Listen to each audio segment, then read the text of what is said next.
এইভাবে ইনকিলাব মঞ্চের প্রতিবাদকারীদের উপরে অত্যাচার চলছে শুরু হয়েছে ইউনূসের কাছ থেকে মাত্র 50 গজ দূরে। জুমা, ডাকসুন্নি আরও যারা নেত্রী আছে, জাবের অলরেডি আহত হয়ে হাসপাতালে। জুমা খুবই আহত হয়েছে। তারা কি সেখানে মারামারি করতে গেছে? না, তারা গিয়েছে শুধুমাত্র এই দাবিটি করার জন্য, শহীদ হাদি হত্যার বিচারটি যেন জাতিসংঘের তদন্ত কমিশনের মাধ্যমে করা হয়। শুধু সেখানে একটি চিঠি দিলেই হবে সরকারের পক্ষ থেকে। কেবলমাত্র এই দাবিটি করার জন্য হোটেল ইন্টারকন্টিনেন্টালের সামনে ইনকিলাব মঞ্চের কর্মী, সমর্থক, নেতৃবৃন্দ এবং সাধারণ জনতার সমর্থনে তারা সেখানে অবস্থান গ্রহণ করেছে। নির্বাচনের অল্প কয়েকদিন আগে বাংলাদেশে রহস্যজনক ঘটনা শুরু হয়েছে, অত্যন্ত তাৎপর্যপূর্ণ, যার অর্থ 12 ফেব্রুয়ারি নির্বাচন নিয়ে নতুন শঙ্কা। আসলে নির্বাচন হবে তো? দর্শক, একদিকে নবম পে স্কেলের গেজেটের দাবিতে যমুনা অভিমুখে সরকারি চাকরিজীবীরা মিছিল করছে। একটু কমন সেন্স খাটান। আর কয়েকটা দিন পর, এখন ঘন্টা গণনা শুরু হয়েছে, এখন এই সরকার পে স্কেলের গেজেট দেবে। পে স্কেল একটা নির্বাচিত সরকার 5 বছর বসে একটা দিতে পারে না, সর্বোচ্চ একটা দেয়। সেখানে যাওয়ার কয়েকশো ঘন্টা আগে গেজেট দিবে কেন? এটা কোনো কথা? আবার সরকারি কর্মকর্তা কর্মচারীরা মিছিল করছে। তাহলে এর অর্থ কি দাঁড়ায়? সরকারি কর্মকর্তা কর্মচারীরা নির্বাচন চান না, তারা মনে করেন ইনসাফনের পক্ষে থাকেন, আপনার এলাকার যোগ্য প্রার্থীরা ভোট দেন। কোন ঋণ খেলাপি, ল্যাংটা চ্যাংটা নেতা, আমি পুনর্বাসনকারী, চাঁদাবাজ যারা গুপ্ত বলবে আপনাদেরকে, এদেরকে বয়কট করবেন। যেই গুপ্ত বলবে এর ভোট দিবেন না, সে যেই হোক। যারা ধানের শীষ মার্কা পিছনে স্লোগান দেয়, আল্লাহর উপরে বিশ্বাস রাখেন, ধানের শীষ নিয়ে স্লোগান দিয়ে দাঁড়িপাল্লায় সিল মেরে বের হয়ে আসবে। কারণ যেই লোকটা মদ বেচে, সেই লোকটাও চায় তার সন্তানটা সুন্দর একটা পরিবেশে বেড়ে উঠুক। দেখি যাও ফ্যামিলি কার্ড মানে বাজারে গিয়ে বাজার সদাই করলে 50% ডিসকাউন্ট পাওয়া যাবে। মাশাআল্লাহ, আলহামদুলিল্লাহ।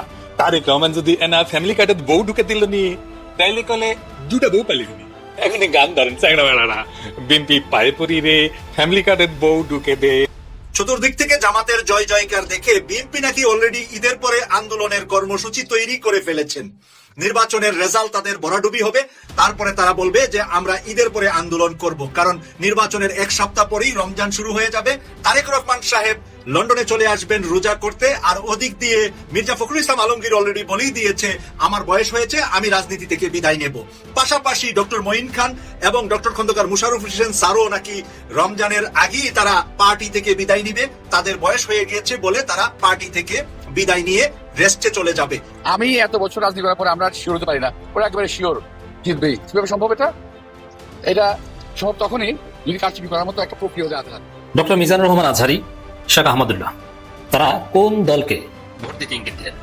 এটা ক্লারিফাই করা দরকার, কারণ ভোট নিয়ে আলেম ওলামাদের, সেলিব্রিটিদের যে দায়িত্ব, সেটা মিজানুর রহমান আজহারী এবং শেখ আহমদুল্লাহ পালন করেছি, কিন্তু এমবিকিউয়াস। এটা ম্যানিফেস্টেশন দরকার, ক্লারিফিকেশন দরকার, এজন্য এই আলোচনা। দর্শক, শেখ ডক্টর মিজানুর রহমান আজহারী ফেসবুকে স্ট্যাটাস দিয়েছেন কোন দলকে ভোট দিতে হবে। জামাত ইসলামের পক্ষ থেকে নির্বাচনী ইস্তেহার ঘোষণা করা হয়েছে। এখানে মোট 8টি পর্বে 41টি দফা সংবলিত একটি চমৎকার, স্মার্ট এবং আধুনিক যুগ উপযোগী একটি ইস্তেহার ঘোষণা করা হয়েছে। এর ভিতরে 26টি পয়েন্ট তারা আলাদা করেছে, যেটি সবচেয়ে বেশি এমফেসিস দেওয়া হয়েছে। তার ভিতরে প্রবাসীদের নিয়ে বিরাট সুখবর দিয়েছেন জামাত ইসলামের আমির, এবং বেকারদের, বিশেষ করে বাংলাদেশে একটা বিরাট সংখ্যক বেকার, তারা পড়ালেখা শেষ করে দীর্ঘদিন ঘুরে বেড়ায়। এই যে বেকারত্ব, এর যে অভিশাপ, এইটা থেকে মুক্তি কিভাবে পাওয়া যায়? মার্কিন যুক্তরাষ্ট্র কিন্তু জামাতকে চায়, এটা নিয়ে একটা বিস্তারিত কলাম লিখেছে জার্মানির ন্যাশনাল মিডিয়া ডয়চে ভেলে। নিশ্চয় প্রাচীন সেই ডয়চে ভেলে বিস্তারিত বিবরণ দিয়েছে যে কেন আসলে মার্কিন যুক্তরাষ্ট্র জামাতকে চায়। ডয়চে ভেলে কলাম লিখেছে যে জামাত যুক্তরাষ্ট্র রাষ্ট্রীয় স্বার্থ এবং নির্বাচনী কৌশল শিরোনামে তারা লিখেছে যে সম্প্রতি ওয়াশিংটন পোস্টের এক প্রতিবেদনে বলা হয় যে জামাতকে বন্ধু হিসেবে পেতে চায় মার্কিন যুক্তরাষ্ট্র। যদি বিএনপি জামাত নিজেদের ভিতরে তারা নির্বাচনের আগে কোনোভাবেই মাংস খাওয়া বা নির্বাচন সঠিকভাবে নির্বাচন হয়, ভয়াবহ অবস্থা হতে পারে বাংলাদেশে। শেখ হাসিনা বাংলাদেশে আওয়ামী লীগের তাণ্ডব, ভারতীয় গভর্নমেন্টের সহায়তায় তারা এখানে বসে আছে, তারা যে কোনো সময় এই ঘটনাটা ঘটাতে পারে। আমি বাংলাদেশের জাতিকে আমি হুঁশিয়ার করে দিচ্ছি, বিশেষ করে বিএনপির ক্ষেত্রে যদি নির্বাচন কোনো কারণে ভারতের আপনার বিএনপির বিপক্ষে যায়, তারা কিন্তু যেহেতু আওয়ামী লীগ চাচ্ছেন, ভারত চাচ্ছে, তাদেরকে ইনস্টিগেট করতে পারে সংঘর্ষ বা। আজ জুমার দিনে কিন্তু কে বা কারা ডক্টর ইউনূসের বিরুদ্ধে ষড়যন্ত্র করার জন্য এবং ইউনূসের ইমেজকে নষ্ট করার জন্য ছাত্রছাত্রীদের উপরে, প্রটোকল প্রাপ্ত ছাত্রছাত্রীদের উপরে এভাবে হামলা করেছে। কেন সেখানে সাউন্ড গ্রেনেড পাঠাতে হবে? কেন সেখানে টিয়ার শেল নিক্ষেপ করতে হবে, কামান জল নিক্ষেপ করতে হবে? তাদের অপরাধটা কোথায়? তারা কেবল একটি দাবি জানানোর জন্য সেখানে গিয়েছে, সেই অবস্থানের উপরে এভাবে হামলা নির্যাতন চালা। পুলিশের ভিতরে এরা কারা? এখনও ঢাকার প্রাণকেন্দ্রে ডিউটি করে যাচ্ছে। ইনকিলাব মঞ্চের ভিতর থেকে সামান্যতম উস্কানিমূলক কোনো বক্তব্য দেওয়া হয়নি। সবার বক্তব্য, বিবৃতি, কথাবার্তা কেবলমাত্র একটি কথা অনুরিত হয়েছে যে বর্তমান চলমান যেই মামলার, যে হত্যা মামলার তদন্ত হয়েছে, এটার উপরে আমরা আস্থা পোষণ করি না, আমরা বিশ্বাস করি না। ব্যক্তিগতভাবে আমিও বিশ্বাস করি না। আপনি কি বিশ্বাস করেন এই দেশের পুলিশ, এই দেশের আইন, এই দেশের সেনাবাহিনী ওয়াকারের অধীনে ভালো বিচার হবে, ভালো তদন্ত হবে? এই বিশ্বাস আমি করি না। এই কারণেই আমার পক্ষ থেকে, আমার মতো কোটি কোটি মানুষের পক্ষ থেকে, হাদিকে ভালোবাসে এমন লক্ষ লক্ষ কোটি কোটি মানুষের পক্ষ থেকে ইনকিলাব মঞ্চ সেখানে অবস্থান গ্রহণ করেছিল। সেই শান্তিপূর্ণ অবস্থানের উপরে, শান্তিপূর্ণ র্যালির উপরে যেই পুলিশ এখনো এভাবে নির্যাতন চালাতে পারে, সেখানে খুনি হাসিনার ছায়া দেখা যায়, সেখানে বেনজিরের ছায়া দেখা যায়, আজিজের ছায়া দেখা যায়, কুশাসক সেই শয়তান সেনাপ্রধান আজিজের ছায়া দেখতে পাচ্ছি আমরা, ইতর সেনাপ্রধান শফিউদ্দিনের ছায়া দেখতে পাচ্ছি আমরা, ওয়াকারের কুটচাল দেখতে পাচ্ছি আমরা। এই কুটচালের কারণে ওয়াকারের উপরে আমাদের বিশ্বাস হয় না। তাহলে কি এই খুনের দায় ওয়াকার নিয়ে নিচ্ছে? এখানে তো কেবল একটি নির্দেশ এবং কয়েক ঘন্টার কাজ। একটি নির্দেশ দিবে, লিখিত সিগনেচার হবে এবং একটি চিঠি লেখা হবে, ড্রাফট করা হবে, সেটা বাংলাদেশের জাতিসংঘের বাংলাদেশের লোকাল অফিসে সাবমিট করা হবে। কাজ এইটুকু। এবার তারা এই কাজটা কত জটিলতার সাথে করতে পারে, কত সহজে করতে পারে, এটার মধ্যে তারা তাদের দক্ষতা নির্ভর করবে, সেটা তাদের ব্যাপার। এই কয়েক ঘন্টার কাজটি তারা একদিন লাগাক, 2 দিন লাগাক, সমস্যা নাই। কিন্তু দাবি তো ওই একটাই, যে আমাদের শহীদ হাদি হত্যার বিচারটির তদন্ত অবশ্যই জাতিসংঘের অধীনে হোক। কারণ এখানে যারা তদন্ত করেছে, ইতিমধ্যে আমরা খেয়াল করেছি জজমিয়া নাটক সাজানো হয়েছে, ঢাকার কোন কমিশনারকে সাজানো হয়েছে, হ্যান্তার সাজানো। কিন্তু যে খুনের মুখপাত্র বলতে যার হাতে শুট হয়েছে, যে সরাসরি সরজমিনে হত্যা করেছে, এর পেছনে তো একটা লাগাম আছে। এই লাগামটা কাদের হাতে? এই ষড়যন্ত্রটা করলো কারা? নির্দেশদাতা কারা? পরিকল্পনাকারী কারা? কারা যুক্ত? কারা অর্থায়ন করেছে? কারা পালাতে সহযোগিতা করেছে? এই কয়েকটি প্রশ্নের উত্তর খোঁজাটাই হলো তদন্ত। সেই তদন্তের উপর, রিপোর্টের উপর ভিত্তি করেই বিচার হবে। আমরা চাই সেই তদন্তটি দেশের অধীনে না হয়ে সেটা অবশ্যই জাতিসংঘের অধীনে হোক। আমি বিশ্বাস করি এই কাজে ইউনূসের কোনো গাফিলতি নেই। কিন্তু ইউনূসের আশেপাশে যেসব কুকুর, শূকর, ছাগল, অসভ্য, অবিচারী, ধর্ষণকারীরা, হত্যাকারীরা, খুনের সমর্থনকারীরা বিড়বিড় করছে, ঘোরাফেরা করছে, তারাই এখানে জল কামান নিয়ে, পুলিশ ট্যাঙ্ক নিয়ে, ব্যারিকেড দিয়ে বাধার সৃষ্টি করেছে। তারা এখানে কি করতে পারত? তারা জুমাকে ডাকতে পারত, জাবেরকে ডাকতে পারত, রাফিয়াকে ডাকতে পারত। রাফিয়াকে যেইভাবে নির্যাতন করা হয়েছে, এটা আরেক বিস্ময়কর ব্যাপার।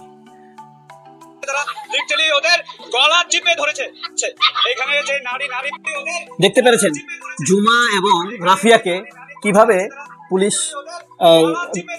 এভাবে নির্যাতন করতে করতে নিয়ে যাচ্ছে, এবং এখানে দস্তাদস্তি করতে গিয়ে জুমা এবং রাফিয়া আহত হয়েছে। তার আগেই ইনকিলাব মঞ্চের যে এখন মুখপাত্র জাবের, আব্দুল্লাহ জাবের, আহত হয়ে হাসপাতালে। আমরা শঙ্কা করতেছি যে তিনি গুলিবিদ্ধ হয়েছেন, এবং খুব দ্রুত এটার ব্যাপারে ব্যবস্থা নিতে হবে। নয়তো ইউনূস যদি এখনো ঘুমিয়ে থাকে, তার তথ্যে তাও নড়ে যেতে পারে। ইউনূসকে আমরা অবশ্যই সম্মান করি, কিন্তু তাকে অবশ্যই কার্যকর কিছু পদক্ষেপ নিতে হবে, এবং তাকে শুধু এটা এখন আর তদন্তর ভার জাতিসংঘকে দিলে হবে না।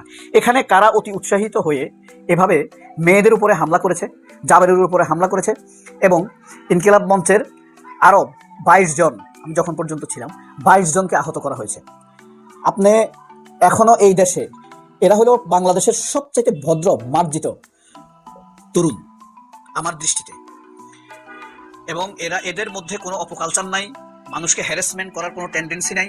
এরা দেশের কথা ভাবে, দেশের সংস্কৃতির কথা ভাবে, ন্যায় বিচারের কথা ভাবে। সবচাইতে বড় কথা, এরা তো প্রমিনেন্ট। জুমা তো একজন প্রমিনেন্ট পার্সন বাংলাদেশের, হোক তার বয়স কম। রাফিয়া একজন প্রমিনেন্ট পার্সন, জাবের এরা তো প্রমিনেন্ট পার্সন, রনি একজন প্রমিনেন্ট পার্সন। তাদের উপরে পুলিশ যেভাবে হামলা করেছে, এখানে তাদের ভিতরে লুকায়িত ফ্যাসিবাদ জেগে উঠেছে, এবং তাদের অবশ্যই এটা উচিত শিক্ষা হবে। এখানে যে হামলা হয়েছে, এটার বিষয়ে একটা তদন্ত হতে হবে। এই পুলিশদের চিহ্নিত করে এদেরকে শাস্তির মুখোমুখি করতে হবে, ক্ষমা চাইতে হবে, ক্ষমার পরে তাদেরকে শাস্তি দিতে হবে। এবং যে মেয়েদের উপরে যে হামলা করেছে, এই ব্যাপারে তাদেরকে জবাবদিহিতা করতে হবে। কারণ ফ্যাসিবাদ পালাইছে 1.5 বছর হয়েছে, এখন এদের ভিতর থেকে ক্ষণে ক্ষণে এই শয়তানি, এরা কিন্তু ছাত্রলীগ, এসব পুলিশগুলা আওয়ামী লীগের আমলে নিয়োগ হওয়া, এদের ভিতর থেকে এগুলা জেগে উঠে, ফ্যাসিবাদীর সেই ভিতরের পুরানা আগুন মাঝে মাঝে জেগে উঠে, এই কারণে এদের উপরে চড়া হয়। কোনোদিন এদেরকে আমরা পুলিশের উপরে চড়া হইতে দেখি না, ওই যে আওয়ামী লীগের উপরে চড়া হইতে দেখি না।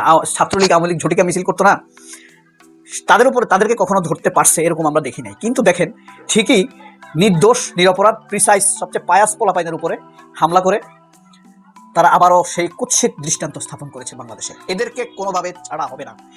যাবের আমাদের শহীদ ওসমান হাদির বিচার তো জাতিসংঘের অধীনে হবেই, তদন্ত জাতিসংঘের অধীনে হবেই, এই হামলারও সঠিক তদন্ত হতে হবে। আপনারা সেই দাবি করুন, যার ফেসবুক আছে স্ট্যাটাস দিন, যে যাওয়ার সুযোগ আছে সেখানে গিয়ে অবস্থান গ্রহণ করুন, তাদেরকে সমর্থন জানান, পানি খাবার যদি প্রয়োজন হয় তাদেরকে সার্ভ করুন, যে যেভাবে পারে সহযোগিতা করুন, যে মসজিদে আছে দোয়া করুন। সবাই অনেক ভালো থাকবেন। আল্লাহ হাফিজ। আসসালামু আলাইকুম। নির্বাচনের অল্প কয়েকদিন আগে বাংলাদেশে রহস্যজনক ঘটনা শুরু হয়েছে, অত্যন্ত তাৎপর্যপূর্ণ, যার অর্থ 12 ফেব্রুয়ারি নির্বাচন নিয়ে নতুন শঙ্কা। আসলে নির্বাচন হবে তো? দর্শক, একদিকে নবম পে স্কেলের গেজেটের দাবিতে যমুনা অভিমুখে সরকারি চাকরিজীবীরা মিছিল করছে। একটু কমন সেন্স খাটান, আর কয়েকটা দিন পর, এখন ঘন্টা গণনা শুরু হয়েছে,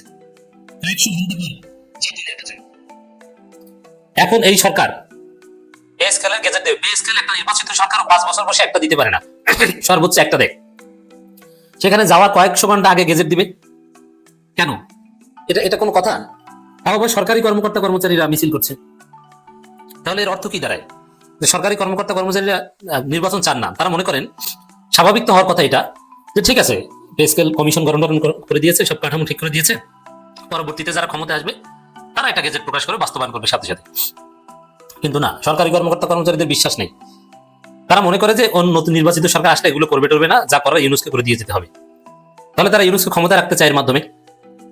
তাহলে এখন নির্বাচনের কয়েকশো ঘন্টা আগে গেজেট চাওয়ার মানে কি? এবং এই জন্য আন্দোলন করছে। এখন আন্দোলন করছে নিম্নপদস্থ কর্মকর্তা কর্মচারীরা, কিন্তু আন্দোলনে সরকারের উচ্চপদস্থ কর্মকর্তা কর্মচারীদের ইন্ধন থাকতে পারে। এবং সরকারি কর্মকর্তা কর্মচারীরা তারা যমুনার সামনে মারমুখী অবস্থানে, পুলিশ তাদেরকে বাধা দেয়, ধাক্কাধাক্কি মারামারি কাটাকাটি লেগে যায়, এবং পুরো পুলিশ প্রশাসন চিন্তিত। এখানে আইজিপি চলে আসেন, ডিএমপি কমিশনার চলে আসেন, তারা পরিস্থিতি স্বাভাবিক করার চেষ্টা করছেন, অনেক কিছু আমরা দেখতে পাচ্ছি। এতে একটা পর্যায়ে সরকারি কর্মকর্তা কর্মচারীরা যদি বলে যে আমরা নির্বাচনের ডিউটি পালন করবো না, আমাদের পে স্কেলে গেজেট না দিলে, তাহলে আপনি কি করবেন? পরিস্থিতি যেদিকে যাচ্ছে, এরকম অস্বাভাবিক কিছু ঘটলে করতে পারে। শুধু কি দেখেন, দেশে কয়েকটা অস্বাভাবিক ঘটনা একসাথে ঘটছে। নাম্বার 1, এই পে স্কেলের দাবিতে যমুনা অভিমুখে আন্দোলনে উত্তাল, এবং এটা যে কোনো সময় অঘটনের রূপ নিতে পারে। চট্টগ্রাম বন্দর অচল, শত কোটি টাকা ছাড়িয়ে ক্ষয়ক্ষতির পরিমাণ 1000 কোটি। আপনি চিন্তা করছেন, পে স্কেল বাস্তবায়ন করতে পারে না, টাকা নাই, ঋণ দেওয়া লাগে, সেখানে 1000 কোটি টাকা ক্ষতি হয়ে গেছে চট্টগ্রাম বন্দরে বিএনপিপন্থী শ্রমিকদের নাশকতার কারণে, মবের কারণে। এখন সরকার যদি এটা দমন করা শুরু করে, রাখ তো নির্বাচন, আগে এগুলো সব ঠিক করে নি, পে স্কেল ঠিক করে নি। সরকারি কর্মকর্তারা যদি বলে যে নির্বাচন পরে, আগে পে স্কেল দিয়ে স্থিতিশীল করেন, আমাদের শান্ত করেন। আবার ওদিকে শরীফ ওসমান হাদির হত্যার বিচারের দাবিতে ইনকিলাব মঞ্চের অবস্থান। এর মানে চারদিকে কিন্তু একটা অস্থিরতা। নির্বাচনের আগে এটা কোনো স্বাভাবিক প্রত্যাশিত দৃশ্য নয়। তো এইগুলো যদি এক্সিলারেট হতে থাকে, জটিল রূপ ধারণ করতে থাকে, নির্বাচন হবে কিভাবে? Is it possible? আমি মনে করি যে না। এর মানে দেশে যে কোনো সময় অনাকাঙ্ক্ষিত ঘটনা ঘটতে পারে, সতর্ক থাকতে হবে। তবে it depends on Yunus capacity. Yunus যদি এই শেষ সময়ের যে আন্দোলনগুলো, এগুলো ডিল করতে পারেন, দেখেন এগুলো যদি দমন করতে চান, তাহলে উল্টো অ্যাকশন হবে। সাপোজ সরকারি কর্মকর্তা কর্মচারীদের উপর সাউন্ড গ্রেনেড বা গুলি টুলি মেরে একদম 2-1 হত্যা করে আন্দোলন ডিসপার্স করে দিল। শরীফ ওসমান হাদির স্ত্রী সহ এদেরকে ধাওয়াই ওখান থেকে পাঠাই দিল। এবং চট্টগ্রাম বন্দরে বিএনপি পন্থী যে চাঁদাবাজির দাবিতে যে আন্দোলন করছে বিএনপির শ্রমিকরা, এদেরকে গ্রেপ্তার করলো। এরপরে যে আফটারমাথ হিসেবে যে পরিস্থিতি তৈরি হবে, এটা কি এই সরকার সামাল দিতে পারবে? It's not possible. তখন কি হবে? তখন নির্বাচনের কোনো পরিবেশ থাকবে না। এখন এই যে অস্থিতিশীল একটা পরিস্থিতি, যে আন্দোলন চলছে, চারিদিকে ছড়িয়ে পড়ছে, এর পেছনে বিএনপি ষড়যন্ত্র থাকতে পারে। কারণ বিএনপি এখন নির্বাচন মনে মনে চায় না, উপরে বলার সাহস নেই। কেন? কারণ নির্বাচন হলে বিএনপির পরাজয় নিশ্চিত, তাদের চোখের সামনে জামাত জিতে যাবে, এটা হতে পারে না। এখানে একটা হিসাব বুঝাই দেখেন, জামাতের কোনো লাভ ক্ষতি নেই। সাপোজ এবার যদি জামাত এনসিপি জোট ক্ষমতায় আসে, তাহলে আলহামদুলিল্লাহ ক্ষমতা এসে গেছে। আর যদি ক্ষমতায় না আসে, তাহলে সেকেন্ড বিরোধী দল, তা তো আলহামদুলিল্লাহ। কারণ এবার বিরোধী দল যদি হয়, তাহলে পরের বার নিশ্চিত ক্ষমতায়। আর জামাত এবার ক্ষমতায় গেলে পরের বার বিরোধী দল, এটাও নিশ্চিত। কারণ পরপর 2 বার বাংলাদেশের মানুষ কোনো একটা দলকে নির্বাচিত করেন না এবং করা উচিত নয়। অতএব জামাতের কোনো লস নাই, সবাই পালায় কিন্তু জামাত পালায় না। কিন্তু এবং জামাতের ম্যানিফেস্টো দেখেছেন, সরকারে আসলে কি এটাও তারা বলছে, বিরোধী দলে গেলে কি করবে তাও দেখেছে। এবং সরকারি দলে যাওয়া এবং বিরোধী দলে যাওয়া দুই প্রস্তুতি জামাতের রয়েছে। জামাতের এখানে কোনো হারানোর কিছু নেই এবং তারা কোনো আনপ্লেজেন্ট সিচুয়েশনে পড়বে না। তারা দুইটার জন্য প্রস্তুত, তারা অপটিমিস্টিক। কিন্তু বিএনপির সামনে একমাত্র রাস্তা ক্ষমতায় যাওয়া। ক্ষমতায় গেলে বিএনপি আছে, না গেলে নাই, বিএনপি শেষ। ক্ষমতায় না গেলে, না যেতে পারলে দেখবেন যে বিএনপি ধ্বংস হয়ে যাবে। তারেক রহমান লন্ডনে পালাবে। অবশ্য তারেক রহমানকে কেউ গ্রেফতার করবে না, কিন্তু তারপরে তিনি লন্ডনে চলে যাবেন, বলবেন যে নিরাপত্তা নেই, অমুক তমুক হ্যাং ট্যাং। এরপর বিএনপির লোকজন অন্য দলে যোগ দেবে, একটা বিরাট অংশ জামাত ইসলামীতে যোগ দেবে। অলরেডি দেখেছেন নির্বাচনের আগে হাজার হাজার বিএনপি নেতাকর্মী জামাত ইসলামীতে যোগ দিয়েছে। নির্বাচনের পর দেখবেন যে হাজার হাজার বিএনপি নেতাকর্মী এনসিপিতে যোগ দিচ্ছে এবং কেউ কেউ বামপন্থী সংগঠনে যোগ দিবে। পিনাকি ভট্টাচার্য এরকম একটা কথা বলেছে, এটা আমি বেশ আগে থেকেই বলে আসি। দর্শক, এই পরিস্থিতিতে যেহেতু বিএনপির সামনে ক্ষমতায় আসা ছাড়া অন্য কোনো উপায় নেই, আবার বিএনপি স্পষ্ট দেখতে পাচ্ছে যে নির্বাচনে তাদের ভরাডুবি অপেক্ষা করছে ডাকসুর মতো, সেই জায়গায় নির্বাচন পেছানো বা এরকম একটা অপ্রীতিকর পরিস্থিতি তৈরি করা তাদের উদ্দেশ্য থাকতে পারে এবং এর পেছনে তারা থাকতে পারে, জড়িত থাকতে পারে। দর্শক, খবর দেখেন, নবম পে স্কেলে গেজেট দাবিতে যমুনা অভিমুখে সরকারি চাকরিজীবীরা। যেই মুহূর্তে পুরো জাতির দৃষ্টি থাকা দরকার নির্বাচনী প্রচার প্রচারণার দিকে, জামাত অলরেডি ম্যানিফেস্টো দিয়েছে, বিএনপি ম্যানিফেস্টো দিবে, এগুলো নিয়ে বিচার বিশ্লেষণ, আবার সামনে বিটিভিতে ভাষণ দিবে, নানান ডাক্তার শফিকুর রহমান কি বলছেন, তারেক কি বলছেন, নাহিদ কি বলছেন, এগুলো নিয়ে কথাবার্তা বলা উচিত। কিন্তু না, সবার দৃষ্টি এখন যমুনার দিকে, চট্টগ্রাম বন্দরের দিকে, শরীফ ওসমান হাদির অনুসারী বা ইনকলাব মঞ্চের দিকে। এটা কি কোনো স্বাভাবিক পরিস্থিতি? না। তো দর্শক, শুক্রবার ইন্টারকন্টিনেন্টাল পাশে সড়কে পুলিশের দেওয়া ব্যারিকেড ভেঙে যমুনার দিকে যাচ্ছেন তারা। নির্বাচনের আগে অতীতে দেখেছেন, মানে আসলে সরকারি কর্মকর্তা কর্মচারীরা নির্বাচিত সরকার যারা আসবে তাদের উপর আস্থা রাখতে পারছেন না, তারা কিন্তু পারবে বলেও বিশ্বাস করছেন অনেকে। তারা যদি ইউনুসই ভালো এটা মনে করেন, তো হঠাৎ যদি সরকারি কর্মকর্তা কর্মচারী বলে যে না ইউনুস থাকুক, তাহলে আপনি কি করবেন? বলা যায় না। দেখেন, অতীতে যখন বাংলাদেশে যখন নির্বাচন বানচাল হয়েছে, কখনো কখনো 8 দিন আগে 10 দিন আগে হয়েছে। এবার 72 ঘন্টা, আমি নির্বাচনের 1 ঘন্টা আগেও বলবো না যে কোনো সংখ্যা নেই, সংখ্যা থাকবে। তবে আমরা সংখ্যার কথা বলছি, আশা করি এগুলো বিবেচনায় নিয়ে সরকার পরিস্থিতি সামাল দেওয়ার চেষ্টা করবে। কারণ নির্বাচন হওয়াটা জরুরি। নির্বাচন যদি হয়ে যায়, কোনো ভোট যদি হয়ে যায় এবং সেটা যদি সুষ্ঠু হয়, বাংলাদেশ বদলে যাবে। ইউনুস আপনাকে একটা পে স্কেল দিতে পারবে, আর সুষ্ঠু নির্বাচনের মাধ্যমে জামাত ক্ষমতায় আসলে বাংলাদেশ হবে সিঙ্গাপুর, দক্ষিণ কোরিয়া। রাজাকার গুপ্ত আলবদর, মানে ন্যায় আর ইনসাফের পক্ষে কথা বলি। রাজাকার গুপ্ত আলবদর, গত 1.5 বছর ধরে আমি রাজাকার গুপ্ত আলবদর হয়েছি, এখন মিজানুর রহমান আজারিও আলবদর, যে হাসিনা 17 বছরে অনেক বেশি নির্যাতিত এবং বাংলাদেশে ঢুকতে পারেনি, সে এখন রাজাকার গুপ্ত আলবদর। আচ্ছা, বিএনপিতে কি মজলুম ছিল না? যারা 17 বছর আন্দোলন সংগ্রামে ছিল, যারা নির্বাচন করতেছে, তো তারা কি ভোট পাবে না? তোদের জন্য তো তারাও ভোটগুলা থেকে বঞ্চিত হবে। তো জনগণের উদ্দেশ্যে আমি বলবো, বিএনপিতে যারা আপনার এলাকার যোগ্য প্রার্থী এবং যারা গত 17 বছর মজলুম ছিল তাদেরকে ভোট দিবেন।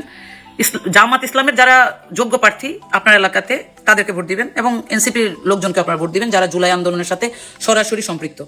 তো এখন আমার কথা হচ্ছে, এই যে টোকাই বাহিনী এবং দলের দায়িত্বশীল নেতারাও দেখি যে স্টেজে নিজের নেতাকর্মীদেরকে গুপ্ত সুপ্ত বইলা চিলাচিলি করে, আর আমার একটা জামাতের থেকে নাকি বহু টাকা পয়সা খাইছি। টাকা তো তোরা খাইছস। 5 তারিখের পরে এসালাম, বেক্সিমকো, বসুন্ধরা, মেঘনা গ্রুপ, এগুলা কারা দখল করতে গেছে, বা এদের বড় বড় প্রজেক্ট গুলা কারা খাইছে, বা লন্ডন, বাংলাদেশের বিভিন্ন জায়গায় বসে টাকাগুলা কে লেনদেন করছে, এগুলো তো সবগুলাই মোটামুটি খবর জনগণ জানে। ব্যাংকে দখল করতে গেছে বা চ্যানেলগুলা কারা দখল করছে। তো তোরা আবার কারে বলস যে টাকা খাইতে আসছে? জামাতের আর খায়া দেয়া কাম নাই যে আমারে টাকা দিয়ে দিবে, আর আমি টাকা দিলাম, আমি নিয়ে নিলাম। 5 তারিখের পরে আমাদের কাছেও তো বহুত টাকার অফার আসছে, কই আমরা তো বিক্রি হয়নি। তো তোরা হইছিস কেন? তোরা 17 মাসে সহ্য করতে পারলি না যে একটা নির্বাচন হোক, নির্বাচনের আগে আমাদের ইমেজটা ঠিক রাখতে হবে? তো তোরা আমারে কেন গুপ্ত রাজাকার বলস? খুবই হাস্যকর। একটা জিনিস দেখলাম, এই যে জাহাঙ্গীরনগর ইউনিভার্সিটির এক মহিলা শিক্ষিকা, উনি শিক্ষিকা হয়েছেন, তো ওনাকে বিএনপি 5 তারিখের পরে প্রচুর ফ্রেমিং কইরা একেবারে তালগাছ উঠাইতে চেষ্টা করতেছে, প্রচুর ইসলাম বিদ্বেষী উগ্র শাহবাগী, সে এখন নিরাপত্তাহীনতায় ভুগতেছে। এটার জন্য আবার সরকারের কাছে নিরাপত্তা চাইতেছে বিএনপির পেশাজীবী সংগঠন। তো গত 17 বছর তার নিরাপত্তার সমস্যা হয় নাই, অথচ পুরো বাংলাদেশের জনগণ নিরাপত্তাহীনতায় ছিল, এখন সে নিরাপত্তাহীনতায় ভুগতেছে। ওই যে ফেসিস্ট ছিল তো শাহবাগী, তাদের তো নিরাপত্তার প্রবলেম থাকার কথা না হাসিনার আমলে। তো বিএনপি এদেরকেই ফ্রেমিং করে, এই হচ্ছে বিএনপির বর্তমান চরিত্র। আরেকটা মজার জিনিস হচ্ছে, তারা এলাকাতে রাজনৈতিক প্রতিযোগিতায় জিততে না পাইরা যারা তারা রাজাকার বলতেছে। ধরেন আমার এলাকাতেই তো চাঁদাবাজকে নমিনেশন দিয়েছে, তা আমি তো তারা ভোট দিব না, এবং আমি আমার যারা আছে পরিচিত সবাইকে বলবো চাঁদাবাজদের বয়কট করে যারা ন্যায় ইনসাফের পক্ষে আছে তাদেরকে ভোট দেন। তো এটা কি অন্যায়? এরা আবার বলতেছে আওয়ামী লীগের সাথে নিয়ে জামাতরে নাকি প্রতিহত করবে। সারা বছর আওয়ামী লীগ তো করে আইকালা বাস দিছে, তোরা এখন আওয়ামী লীগের নিয়ে তোরা জামাতের প্রতিহত করবি। জামাতেও তো অনেক আওয়ামী লীগের লোকজন রাজনীতি করতেছে, কই জামাতের কথা বলে না তো? তোরা নিজের মানে গোয়া কাছে দিয়া ফারস্কি লিগা, তোকে ভোটটা এমনি সব ধ্বংস হয়ে গেছে। এরপরে নির্বাচনী যে পেস্টন, মানে ছোট ছোট যে লিফলেট ইউজ করতেছে, সেখানে শুধু দলের চেয়ারম্যানের ছবি আর হচ্ছে প্রার্থীর ছবি, এটা তাদের ক্যাম্পিং পলিসি। তো এই দলের লিগেসি দাঁড়ায় আছে শহীদ রাষ্ট্রপতি জিয়াউর রহমানের ছবির উপরে। তো ওই লিফলেটের মধ্যে একটা ভিজিবিলিটি দিতি শহীদ রাষ্ট্রপতি জিয়াউর রহমানের, তাইলে না তো করে পাবলিক ভোট দিত। ওইটাও তোরা খাইলি, স্যাবোটাইজ করলি। তো সবশেষে আমি সবার উদ্দেশ্যে একটা কথা বলি, ইনসাফ ও ন্যায়ের পক্ষে থাকেন, আপনার এলাকার যোগ্য প্রার্থীরে ভোট দেন। কোনো ঋণ খেলাপি ল্যাংটা চ্যাংটা নেতা, আমি পুনর্বাসনকারী চাঁদাবাজ যারা গুপ্ত বলবে আপনাদেরকে, এদেরকে বয়কট করবেন। যেই গুপ্ত বলবে এর ভোট দিবেন না, সে যেই হোক। ঠিক আছে, ভালো থাকেন আপনারা। হাদির বিচার চাই, যারা হাদিকে খুন করছে তাদের বিচার চাই, এবং বাংলাদেশের সংসদে যোগ্য এবং ইনসাফের পক্ষে যারা ন্যায় ইনসাফের পক্ষে তাদেরকে আপনারা ভোট দিবেন। ডক্টর মিজানুর রহমান আজহারি, শেখ আহমদুল্লাহ, তারা কোন দলকে ভোট দিতে ইঙ্গিত দিলেন এটা ক্লারিফাই করা দরকার। কারণ ভোট নিয়ে আলেম ওলামাদের, সেলিব্রিটিদের যে দায়িত্ব সেটা মিজানুর রহমান আজহারি এবং শেখ আহমদুল্লাহ পালন করেছেন, কিন্তু এমবিকিউয়াস, অর্থাৎ এটার ম্যানিফেস্টেশন দরকার, ক্লারিফিকেশন দরকার। এই জন্য এই আলোচনা। দর্শক, শেখ ডক্টর মিজানুর রহমান আজহারি ফেসবুকে স্ট্যাটাস দিয়েছেন কোন দলকে ভোট দিতে হবে, ন্যায় ইনসাফের পক্ষে ভোট দিতে তিনি বলেছেন। আমি আসছি ডিটেলস। শেখ আহমদুল্লাহ ভোট দেওয়ার নীতিমালা সম্পর্কে ভিডিও বক্তব্য দিয়েছেন বেশ আগে, সেটা নিয়ে অলরেডি আলোচনা করেছি। এখন এটার স্পষ্টীকরণ দরকার। প্রথমে বলবো, বাংলাদেশে মিজানুর রহমান আজহারির চাইতে বড় কোনো সেলিব্রিটি নেই, শেখ আহমদুল্লাহর চাইতে সর্বজন গ্রাহ্য কোনো আলেম নেই।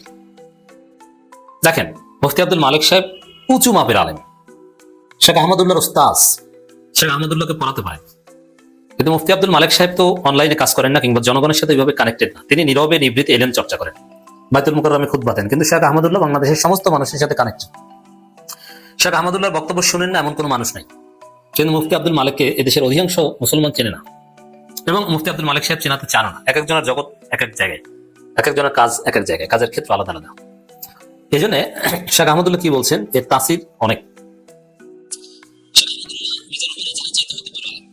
কিন্তু মিজানুর রহমান আজহারির চেয়ে বড় সেলিব্রিটি তিনি নন। মিজানুর রহমান আজহারি সেলিব্রিটি হিসেবে তার যে গ্রহণযোগ্যতা, দেখেন, আজহারি কোথাও গেলে সবাই যে তার ওয়াজ শুনতে যায় তা না, আজহারিকে দেখতে যায়। যে মিজানুর রহমান আজহারিকে দেখতে যায়, আজহারির ভয়েস শুনতে যায়, শুনতে যায় কি বলে আজহারি ওয়াজ করবেন, শুধু এটা শুনবো, ভালো লাগে। আল্লাহ রাব্বুল আলামিন এই আকর্ষণ মিজানুর রহমান আজহারির মধ্যে দিয়েছেন। আমি একটা বিষয় চ্যালেঞ্জ করে বলতে পারি, বাংলাদেশে আজহারির চাইতে জনপ্রিয় কোনো এন্টিটি নেই। যেমন জামাতের আমির বলেন, আর তারেক রহমান বলেন, সাকিব খান বলেন, আর সাকিব আল হাসান বলেন, কেউই মিজানুর রহমান আজহারির চাইতে বড় সেলিব্রিটি না। এর মানে এই না যে আজহারি মর্যাদা সবার উপরে অথবা তার পাওয়ার সবচেয়ে বেশি, না, কিন্তু জনপ্রিয়তা। যেমন আমি চ্যালেঞ্জ দিয়ে বলছি, তারেক রহমান যে মাঠে যায় অথবা ডাক্তার শফিকুর রহমান যে মাঠে যায়, সেখানে মানুষকে বুঝিয়ে শুনিয়ে গাড়ি ভাড়া দিয়ে নানানভাবে আনতে হয়, এবং নিজ দলের লোকজনই আসেন। দুই নেতার ক্ষেত্রে সেম। কিন্তু মিজানুর রহমান আজহারি কোনো একটা মাঠে যা ঘোষণা দিবেন তিনি যাবেন, মানুষ জানবেন, কোনো ভাড়া টাড়া গাড়ি টাড়ি ম্যানেজ করা লাগবে না, কাউকে বোঝানো লাগবে না, অটো চলে আসবেন মানুষ, এবং এখানে সব দলের লোক চলে আসবেন। অতএব এটা আপনাকে বিশ্বাস করতে হবে, this is reality in Bangladesh, যে মিজানুর রহমান আজহারি বাংলাদেশের সবচেয়ে বড় সেলিব্রিটি। এই জন্য আগামী নির্বাচনে আজহারি কোন পক্ষে, কোন দলকে ভোট দিতে বলেছেন, এটা অত্যন্ত তাৎপর্যপূর্ণ। শেখ আহমদুল্লাহটা একটু আগে বলি। শেখ আহমদুল্লাহ বলেছেন যে ভালো মানুষকে ভোট দিতে হবে, যার কাছে আপনার ইমান, আখলাক, ইসলাম হেফাজত থাকবে তার কাছে ভোট দিতে হবে, তাকে ভোট দিতে হবে। খারাপ মানুষকে ভোট দেওয়া যাবে না, ন্যায়ের পক্ষে ভোট দিতে হবে, সিম্পল হিসাব। এটা নিয়ে আমি ডিটেলস আলোচনা করবো না, যে তরে আলোচনা করেছি। শেখ আহমদুল্লাহর যে হিসাব নিকাশ, তার যে উসুল ভোট দেওয়ার, সেটা ডেফিনেটলি দাড়িপাল্লার পক্ষে যায় অথবা হাত পাখার পক্ষে যায়। শেখ আহমদুল্লাহর অনুসারী যারা, তারা কেউ ধানের শীষে ভোট দিতে পারেন না। আপনি দাড়িপাল্লা দিবেন, দাড়িপাল্লা ভালো না লাগলে হাত পাখা দিবেন, অন্য কোন ইসলামী দলকে দিবেন। শেখ আহমদুল্লাহর বক্তব্যের সার কথা এটাই।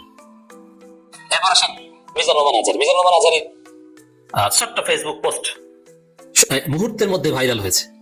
এখানে একটা প্রমাণ দেখেন, আজহারি ফেসবুক পোস্ট দেওয়ার পর আমি কয়েক ঘন্টার মধ্যে আলোচনা করেছি, যে পরিমাণ রিচ তারেক রহমান কিংবা ডাক্তার শফিকুর রহমান এর 3 ভাগের 1 ভাগ রিচ নাই। এই জনপ্রিয়তা আল্লাহ তাকে দিয়েছেন। মিজানুর রহমান আজহারির ফেসবুক স্ট্যাটাস নিয়ে বিভিন্ন গণমাধ্যমে রিপোর্ট হয়েছে। ত্রয়োদশ জাতীয় সংসদ নির্বাচন ও গণভোটে আগামী 12 ফেব্রুয়ারি অনুষ্ঠিত হতে যাচ্ছে। ভোট নিয়ে ফেসবুকে নিজের অভিব্যক্তি প্রকাশ করেছেন জনপ্রিয় ইসলামী ব্যক্তিত্ব ডক্টর মিজানুর রহমান আজহারি।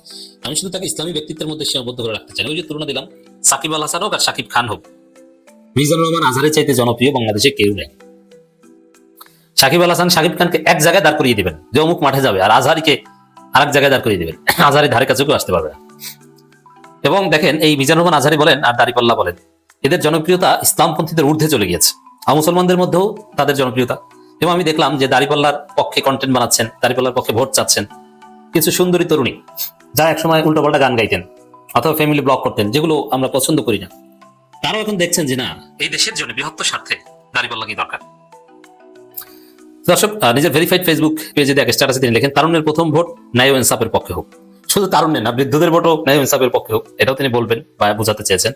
এতটুকুই, তারুণ্যের প্রথম ভোট ন্যায় ও ইনসাফের পক্ষে হোক। অতএব মিজানুর রহমান আজহারী সন্দেহাতীতভাবে দাঁড়িপাল্লায় ভোট দিতে বলেছেন, এতে কোনো সন্দেহ সংশয় নেই।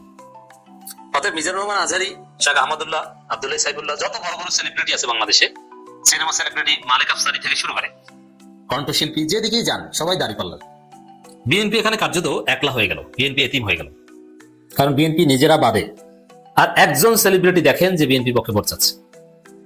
দেখেন আওয়ামী লীগ ক্ষমতা এসেছে, আওয়ামী লীগের পক্ষে কিন্তু এরকম অনেক সেলিব্রিটি ভোট চেয়েছিল, তো যারা ক্ষমতা আসে তাদের পক্ষে সেলিব্রিটিরা দাঁড়ায়, পুরো পরিস্থিতি তাদের পক্ষে থাকে, অনুকূলে থাকে, এটা একটা রিয়েলিটি। এখন আপনি একটু হিসাব করে দেখেন আওয়ামী লীগের সময় কারা কারা আওয়ামী লীগের পক্ষে ভোট চেয়েছিল, গুরুত্বপূর্ণ সেলিব্রিটিরা সবাই। এবার কিন্তু বিএনপির পক্ষে কেউ নেই, সবাই জামাতের পক্ষে ভোট চাইছে। বিএনপির পক্ষে উল্লেখ করার মতো একজন সেলিব্রিটি ভোট চেয়েছে আপনি দেখান পাবেন। বরং বিএনপির পক্ষে যারা আছে তারা ভোট চাইলে বিএনপির ভোট কমবে, এই কারণে মনে হয় তারা ফেসবুকে লেখেন থাকেন, অথবা ভিডিও বানান না, অথবা নির্বাচনী প্রচারণা দেখি না। যেমন অপু বিশ্বাস সংরক্ষিত মহিলা আসনে আওয়ামী লীগের এমপি হতে চেয়েছে, শেখ হাসিনার হাতে পায়ে পর্যন্ত ধরেছিল, কিন্তু সে অপু বিশ্বাস এখন বিএনপি করে, বিএনপির প্রোগ্রামে গিয়েছিল বগুড়ায়, কিন্তু দেখা গেছে এতে উল্টো অ্যাকশন, বিএনপির লোকজনই ক্ষিপ্ত, এইসব আওয়ামী লীগ কেন স্টেজে উঠিয়েছে। আবার অপু বিশ্বাস যে টাইপের সেলিব্রিটি, তার শরীরের গ্রোথ দেখলে মানুষ আর তাকে ভোট, তার কথায় কেউ ভোট দেওয়ার সিদ্ধান্ত নেবে না। মমতাজ মার্কা দুই একজন থাকতে পারে বিএনপির পক্ষে, কিন্তু স্মার্ট কোন সেলিব্রিটি যে লেভেলেই হোক, কোন গ্রাউন্ডের সেলিব্রিটি বিএনপির সাথে নেই। একটু দেখান না জাতীয় পর্যায়ে কোনো সিনেমা অ্যাক্টিভিস্ট, কণ্ঠশিল্পী, বক্তা অথবা ইউটিউবার, ইনফ্লুয়েন্সার, যেমন জনপ্রিয় ইউটিউবার ছিলেন একসময় রাফসান দি ছোট ভাই, এরপরে তৌহিদ আফ্রিদি আমার ছোট ভাই, এরকম অনেকে আছে, কিন্তু এরকম কাউকে দেখাতে পারবেন যে বিএনপির পক্ষে আছে এখন? না, নাই। অতএব বিএনপি এতিম, বিএনপি একলা হয়ে গেল, পুরো বাংলাদেশ দাঁড়িপাল্লার পক্ষে, জামাতের পক্ষে, ডাক্তার শফিকুর রহমানের পক্ষে। যদি বিএনপি জামাত নিজেদের ভিতরে তারা নির্বাচনের আগে কোনোভাবেই মাংস খাওয়া বা নির্বাচন বানচাল করার, মনে রাখবেন নির্বাচনের 3 দিন আগ, ফার্স্ট 3 দিন, পরবর্তী 3 দিন যদি সঠিকভাবে নির্বাচন না হয়, ভয়াবহ অবস্থা হতে পারে বাংলাদেশে। শেখ হাসিনা, বাংলাদেশে আওয়ামী লীগের তাণ্ডব, ভারতীয় গভর্নমেন্টের সহায়তা, তারা এখানে বসে আছে, তারা যে কোনো সময় ঘটনা ঘটাতে পারে। আমি বাংলাদেশের জাতিকে আমি হুঁশিয়ার করে দিচ্ছি, বিশেষ করে বিএনপির ক্ষেত্রে, যদি নির্বাচন কোনো কারণে ভারতের আপনার বিএনপির বিপক্ষে যায়, তারা কিন্তু যেটা আওয়ামী লীগ চাচ্ছে, ভারত চাচ্ছে, তাদেরকে ইনস্টিগেট করতে পারে সংঘর্ষ বা হানাহানিকে দেওয়ার জন্য। মনে রাখবেন আমরা এই দেশটাকে এত কষ্টের বিনিময়ে দেশটাকে আমরা পুনরুদ্ধার করেছি আওয়ামী ফেসিলিটির কাছ থেকে এবং ভারতের কাছ থেকে। এই দেশ যদি কোনো কারণে আবার গুল্লায় যায়, কোনো কারণে বিপদগ্রস্ত হয়, আপনাদের কিন্তু জনগণ ছাড়বে না, এটা মাথায় রাখবেন। যদি নির্বাচনে আপনার কোনো ধরনের বিএনপিকে, কেন আমি বিএনপি দিকে বয় করি, এই কারণে বিএনপিকে নিয়ে বয় করি, কেননা বিএনপিকে এই টুপটা দিবে যে আপনারা যদি কোনো কারণে যদি বিএনপির বিপক্ষে রেজাল্ট যেতে চায়, বিএনপি কিন্তু এখানে ভালো একটা বিপদ সৃষ্টি করবে আমাদের জন্য। আমি বিএনপি বাংলাদেশ জাতীয়তাবাদী দল, আপনারা আমাদের দল, আপনারা বাংলাদেশের রাজনৈতিক দল, আমরা মনে করি, আমরা বিশ্বাস করি, আমরা আপনাদের জন্য কাজও করি। সুতরাং কোনো কিছু করা যাবে না যেন ভারত আবার আধিপত্য বিস্তার করে। মনে রাখবেন আপনারা অ্যাংরি, আপনারা ফ্রাস্ট্রেটেড, অনেক ক্ষেত্রে আমি দেখি জামাতের উত্থান হচ্ছে, আই আন্ডারস্ট্যান্ড দ্যাট। আমি মনে করি আপনারা টলারেট করবেন যে কোন ধরনের রেজাল্ট নির্বাচন হবে, সেই নির্বাচনে জনগণ যাকে ভোট দিবে তার পক্ষে রেজাল্ট যাবে, আপনি সরকার গঠন করবেন। বিএনপি সরকার গঠন করলে মানুষের ভোটে আলহামদুলিল্লাহ, জামায়াত যদি করে তাও আলহামদুলিল্লাহ। আমরা এই দুইটা দলের ভিতরে আপাতত আমাদের ভবিষ্যৎ এই মুহূর্তে দেখি, যদিও আমাদের বাস্তবিক পক্ষে যেহেতু আমাদের কোনো বিকল্প নেই, দল দেখে আর মার্কা দেখেই আর ভোট দেওয়ার সুযোগ নেই। 54 বছর আমরা এই কাজটা করেছি, কিন্তু বিনিময়ে যেটা আমরা পেয়েছি, আমরা কিছুই পাই নাই বিনিময়ে। আমরা পেয়েছি বাংলাদেশের প্রত্যেকটা প্রতিষ্ঠানকে একদম প্রাতিষ্ঠানিকভাবে ধ্বংস করা হয়েছে। It is unbelievable. It should not do, it should not help this system. এবং আমি খুবই দুঃখ লাগে, আমি ইন্টারিম গভর্নমেন্টের সমালোচনা করতে চাই না, যেভাবে যে প্রক্রিয়ায় নির্বাচন এবং প্রার্থী বাছাই করা দরকার ছিল, সেটা কমপ্লিটলি অপোজিট হয়েছে দলগুলোর অসহযোগিতার কারণে। কারণ আমরা চাচ্ছিলাম সুপিরিয়র মানুষ উঠে আসুক, এরাই রাজনীতিতে যাক, এরাই এমপি মন্ত্রী হোক। প্রশ্ন হলো যারা এখন যাচ্ছেন 80%, তারা এমপি তো দূরে থাক, সংসদ ভবনের দ্বারের কাছে যাওয়ার ক্ষমতা নাই। আমি একটা উদাহরণ দিচ্ছি শুধুমাত্র, তারা এমপি হবে, তারা মন্ত্রী হবেন। দুর্ভাগ্যজনক। একটা দেশ যদি এগিয়ে নিতে চান, এভাবে এই দেশকে আপনি এগিয়ে নিতে পারবেন না। আপনার নতুন মানুষ দরকার, স্মার্ট মানুষ দরকার, রাজনীতি যারা বুঝে তাদের দরকার। আজকে আমি একটা দুঃখজনক ঘটনা বলি। আমি চেয়েছিলাম যে এটা নিয়ে বক্তব্য দিব, প্রতিবাদ করবো, করলাম না।